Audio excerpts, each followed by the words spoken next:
രാത്രിയോടുകൂടി ചങ്ക് തകർത്ത് സ്വർണ്ണവിപണി. കുറേ നാളായി പലിശ നിരക്ക് കുറക്കും എന്നുള്ള ഒരു വാർത്തകൾക്ക് കാത്തിരിക്കുന്നു. ജെറോം പവലിൻ്റെ ഇന്നത്തെ തൊഴിൽ ഡാറ്റയ്ക്ക് ശേഷം പലിശ നിരക്കുകൾ കുറക്കാൻ സമയം വന്നിരിക്കുന്നു എന്ന് പവൽ പറയുകയുണ്ടായി. അതോടുകൂടി സ്വർണ്ണവിപണി രാത്രിയോടുകൂടി അതിശക്തമായ രീതിയിലുള്ള മുന്നേറ്റം തുടരുകയാണ്. ഒരുപക്ഷെ ഈ രീതി തുടരുകയാണെങ്കിൽ സ്വർണ്ണവില 60,000 കടന്ന് മുന്നേറിയേക്കുമെന്നുള്ള കാര്യത്തിൽ സംശയമില്ല. നാളെ സ്വർണ്ണവിലയിൽ അപ്രതീക്ഷിത മുന്നേറ്റം തന്നെയാണ് പ്രതീക്ഷിക്കുന്നത്. രാജ്യാന്തര വിപണിയിലും ഇന്ത്യൻ മാർക്കറ്റിലും അതിശക്തമായ രീതിയിലുള്ള കുതിച്ചുകയറ്റം തന്നെയാണ് നേരിടുന്നത്. ഔൺസ് ഡോളറിന്റെ കണക്ക് ഇപ്പോൾ 2516 ഇന്ത്യൻ മാർക്കറ്റിലും 71,900 വ്യാപാരം നടക്കുന്നത്. 24K തങ്കം ഇപ്പോൾ കിട്ടാനില്ലാത്ത അവസ്ഥയാണ്. വൻ ഡിമാൻഡാണ് മാർക്കറ്റുകളിൽ നിന്നും നേരിടുന്നത്.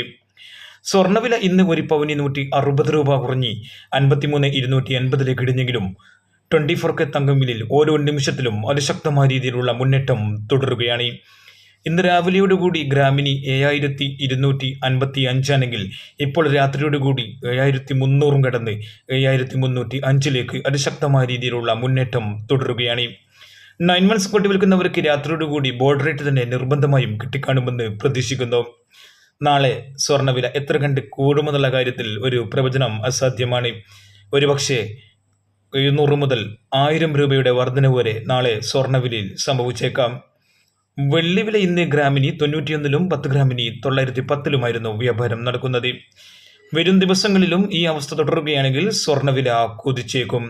ഫെഡറൽ റിസർവ് പലിശ നിരക്ക് കുറക്കുമെന്ന് തന്നെയാണ് ഇന്നത്തെ ഡാറ്റയ്ക്ക് ശേഷം അറിയിച്ചിരിക്കുന്നത്. അങ്ങനെ സംഭവിക്കുകയാണെങ്കിൽ സ്വർണ്ണവില ചരിത്രത്തിലെ ഏറ്റവും വലിയ വിലയിലേക്ക് നീങ്ങുമെന്നുള്ള കാര്യത്തിൽ സംശയമില്ല. സ്വർണം വിൽക്കാനുള്ളവർക്ക് നല്ല ഒരു അവസരമായി തന്നെ വരും ദിവസങ്ങളെ കണക്കാക്കാം. മേടിക്കാനുള്ളവർക്ക് ഒരുപക്ഷെ ഇനിയും കാത്തിരിക്കേണ്ടി വരും. Thank you for watching. Thank you.